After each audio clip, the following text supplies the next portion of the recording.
Welcome to my nearly perfected endgame version of the Poison Pathfinder build. First of all, thank you to everyone who contributed on the streams. It's been a very good time this league. As you can see in the background here, this build can now kill tier 4 bosses in about 22-ish seconds with a budget bow.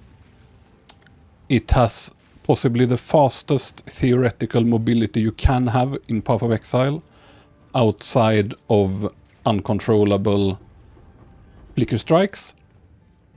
It has some of the best possible clear, and as you can see, I did manage to keep up and peaked at around 4th place on the SSF ladder before I started goofing off with glass cannon builds. And I am definitely not one of the fastest early levelers. I never practiced the campaign, more or less, and so on. So, with that said, this is possibly the most fun build I've ever played in any ARPG ever, and I am really pleased with it. I try to always answer questions, so if you need any info, you can just hop in on a stream and ask, and I'll try to help. So let's get into it. I will simply start with the basics of the priorities and rotations of the build.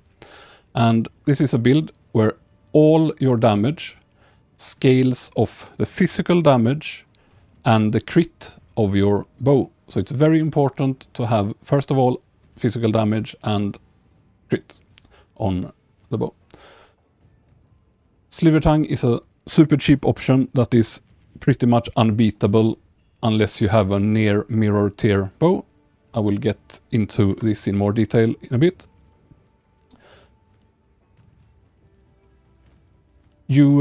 For clear, I call this a poison burst arrow build, and while it is, most of the damage, most of the time, comes from the plague bearer.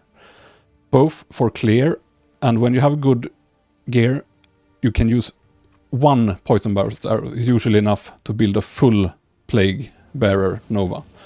So the rotation for clear, as long as everything is going well, is mainly just poison burst, Nova, poison burst, plague Nova, poison burst, plague Nova. Or anything that gets a bit harder, let's say there's an abyss, there's an event, there's some hard rare, whatever else. Always put down a vine arrow. This acts both as mild CC and a damage multiplier to your other poison. This copies some of the poison and, so to speak, circumvents the poison limit. If you want more power still, start using the growths. Ideally, always pop the growths with the Plague Nova. The growths deal higher damage and has a greater area of effect the stronger the poison they are up to a certain limit.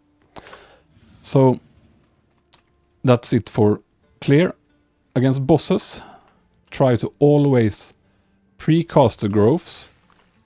Make sure to have a vine arrow up when the boss becomes active, and try to time a despair so it hits exactly as the boss goes. If Plague Nova is charged, pop the growth with a Nova. That often creates enough poison for a new Nova, but not always. You just need to keep track here. The UI is a bit annoying where skills are hidden in the bottom right here. So, repeat. It's always the priority to pop the growth with Nova, if not use Poison Burst. So, of all the abilities, it's basically a priority system where Nova is highest, growths second, and Poison Burst is last. And simply keep Vine and Despair up. Sometimes a boss is really fast and moving around and you just have to improvise. You might have to use only a Vine Arrow and spam Poison Burst, or simply spam Poison Burst. It's not ideal, but some of the campaign bosses are really quick, for example. So, hope that explanation of the rotation is good enough, because it's slightly more advanced than spamming one button. Then I want to save some time and answer the most popular questions first. So, why use Sliver Tongue? Can I get a better bow than Sliver Tongue? And it's one of those cases where if you need to ask, probably not. Because it looks like this has low physical damage. And I think many people use some sort of overlay that shows DPS. And they think this is not high DPS, this other bow is higher DPS.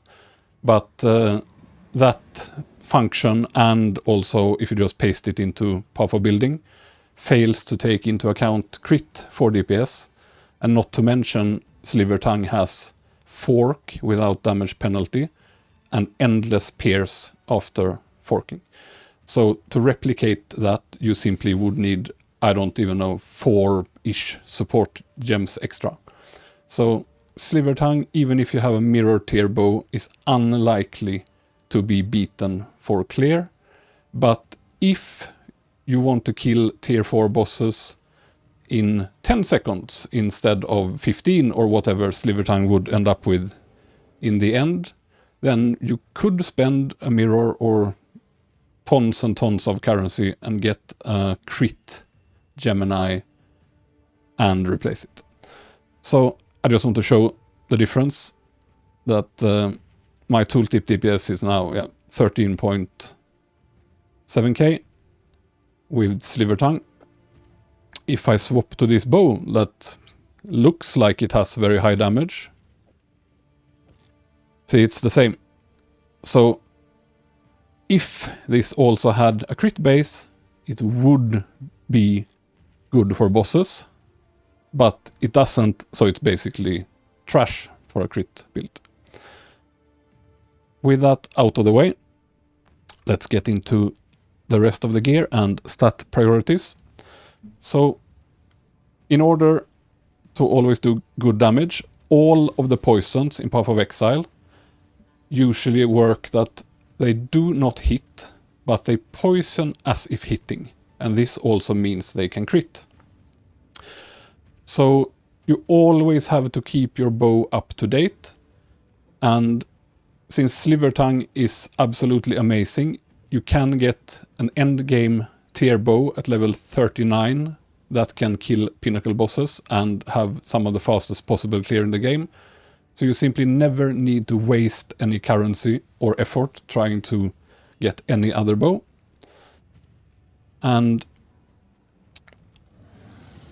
before that, just make sure to always keep the highest physical damage bow you can.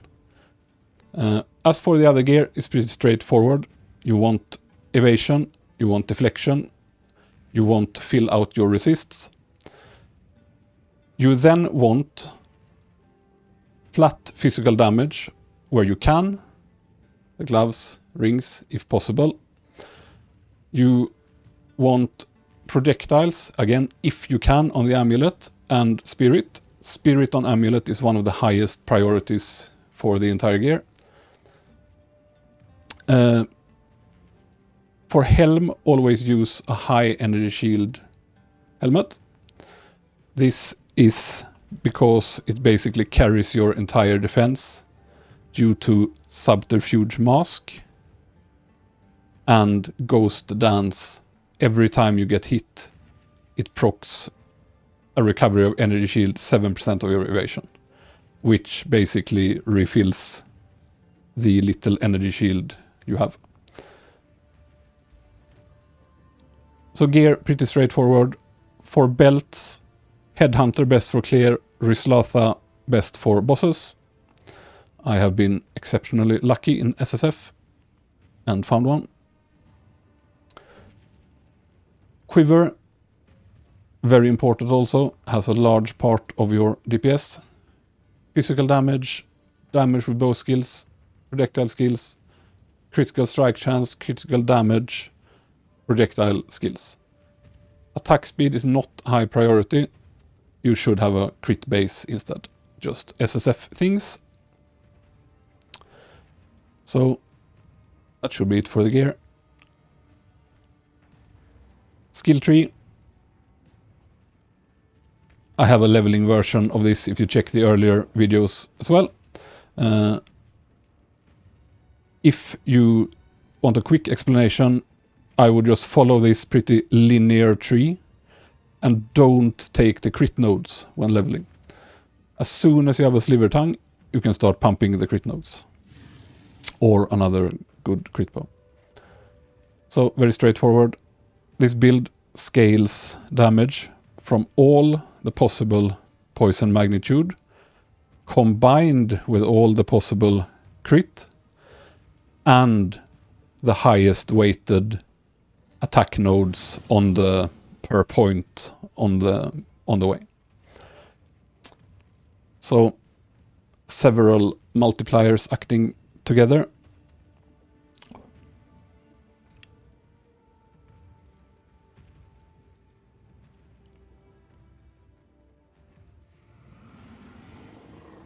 Just some key notes here are Subterfuge Mask absolutely carries the entire defense, and if you have a high energy shield helm, you will get just as much evasion as if you had an evasion helm.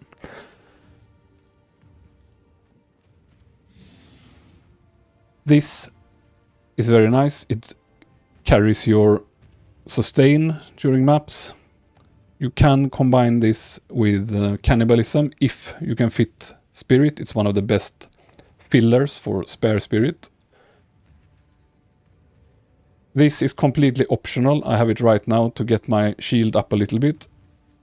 If you have a very good evasion chest, this gives you quite a bit of extra energy shield. It does not get buffed, sadly, by Visual Skin. You are immune to poison, a new node, and Visual Skin makes it so you should prioritize having very high evasion, specifically on your body armor. It can carry your entire defense. And this type of body armor is the best. It's the only armor part that has a specific type. This one is completely overpowered and has 40% of the Pathfinder ascendancy on a body armor as an implicit. For the ascendancy itself, go poison, proliferation, overwhelming toxicity. Strictly speaking, for clearing, you could skip this, but it's very good to have against bosses, even map bosses, if you run them maxed like I do. Last of all, unaffected by slows and less movement speed penalty from using skills while moving. This makes it so you can be as fast as a Roa mount while attacking, while being superior in speed to the Roa mount outside of combat. So a brief showcase of the mobility, and they have given the best possible combinations. Now you can use shield charge and blink and sprint. So shield charge, blink, sprint into a pillar, but it works. And blink can normally feel very restrictive, but removing the speed penalty when attacking makes it so you never lack your dodge roll. You can simply just shoot, blink around, keep shooting, blink around again, as seen in the intro. So that should be it for the talent tree as well. Now on to some optional things. What happens if you have, for example, a chest with amazing stats and extra spirit, which might be the best for perfect gear setup?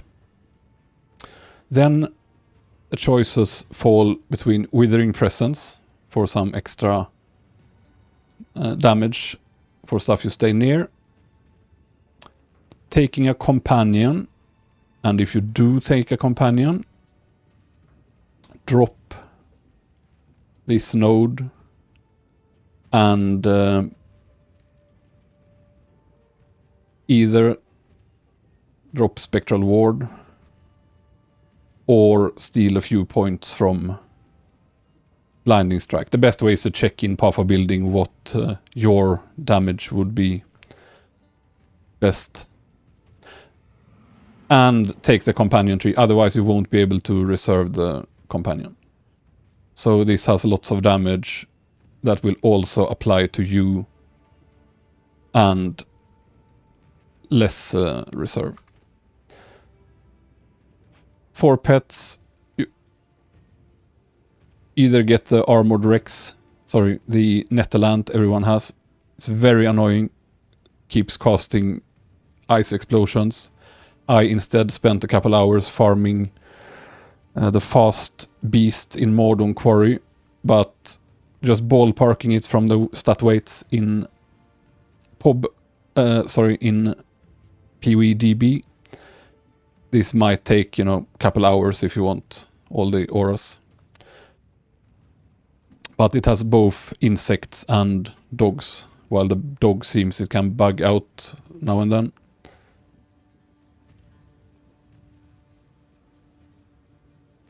Herald of Plague is not that good.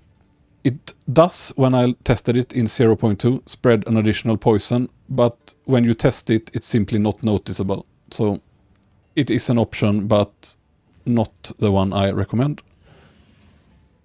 Toxic Domain is also a new skill that I have used. It is good, but since it is a ground effect that combines duration with area and damage, it's quite limited. In clear, it's completely useless. You will always run out of it. So it's mainly for bosses and events. But there it is decent if you want. It's not the option I would pick. I would pick one of these and get more spirit, but it does work. For supports, I suggest Magnify Area, Duration, Heft, Crit, or Overextend, depends on your stats, and Long Fuse. Another gem often discussed is Roa. It's more or less completely worthless, because again, you already are faster than the Roa overall, so it is completely against the whole point of the build. Furthermore, I used this a bit too early and it probably cost me half a level, but this is the plan for the final endgame build. To have Tailwind, since it's a crit build, I have tried it, it's absolutely amazing, but leveling from 96 to 97 with 1700 HP and 290 or whatever energy shield was a bit much for me. And now let's go through the skills.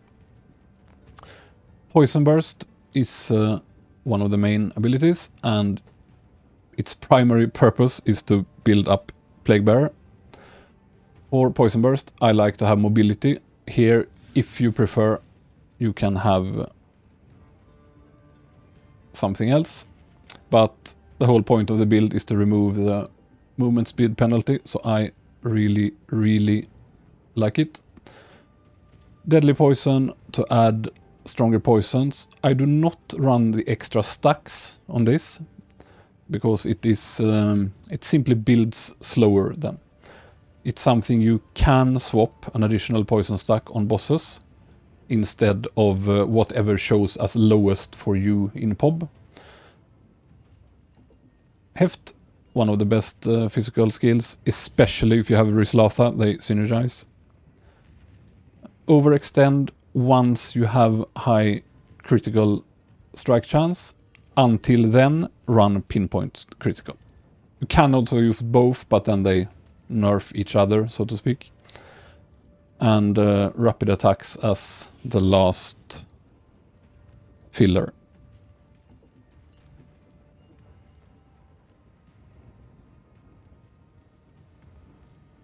Toxic Growth. Concentrated area does not give damage on the tooltip, but it does make the spread much tighter. It's nearly unusable if you don't have a concentrated area. Arakalis Lust. This can also be used on Poison Burst, but then it doesn't do much for those that just get hit by one hit and so on. So it fits best here. One of the highest gems with no downside. Again, heft, long fuse, so skill people found has no downside to use on toxic growth and simply 35%. And I really like pin.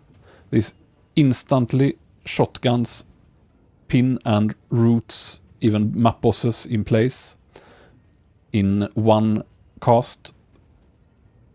You can replace this on pinnacle bosses with some damage gem. I have even tested the lightning attunement, which does cause, with my gear level, a 22% shock on bosses, or just throw in whatever gem Path of Building suggests is highest for you.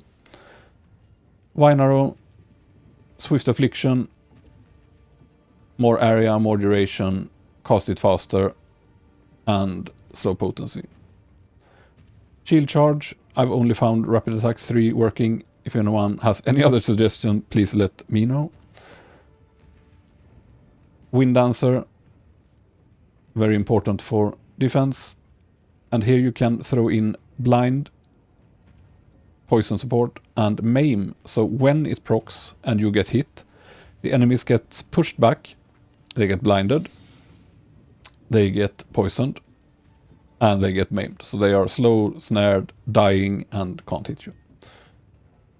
Ghost Dance, this carries the whole defense of the build, as mentioned. Only support I found that works is compressed duration. It makes the aura tick up more often. Blink, obviously this is optional, you don't have to have it, but it feels absolutely amazing to have. And again, I know of no other useful support than cooldown recovery. You can have an additional use, but then it has lower cooldown, so you just end up being able to blink less, but it is a possibility. And Plague Bearer, this is the highest priority to quality, and it's also the highest priority to 6-link. It is most of the damage in the build, both in clear and bosses, since you pop the toxic growths with Plague Bearer. It scales extremely well from levels, and they have now buffed it so it can take a fair amount of damage supports. It didn't used to. And this is a bit tricky to find the best gems for, because it doesn't work in the tooltip. I don't think it works in Path of Building either. But from what I have tried by experimenting is that, first of all, you obviously want astral projection and area to keep it big. I suppose if you kill bosses and so on, you could swap area out. Physical mastery, because it scales well off levels, and it has changed, so a skill can only take one mastery gem now.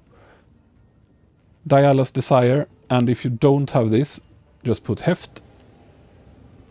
If you have problems with reservation, this is likely it, because this adds a 90% cost multiplier, so you might not be able to easily reserve all these auras unless you have 2 spirit rolls somewhere without Dialas.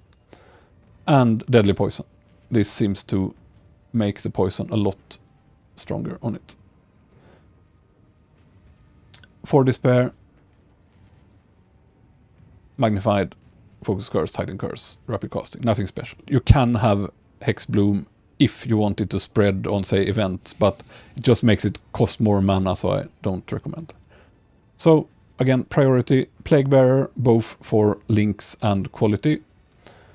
And second of all, Poison Burst for links, but Toxic Growth second for quality. But yeah, that should be it for some additional options, and I hope I have covered everything. So again, if you have any questions, I try to answer everyone on Twitch, and when I'm not hardcore grinding, also in the YouTube comments. Thank you for watching, and see you later.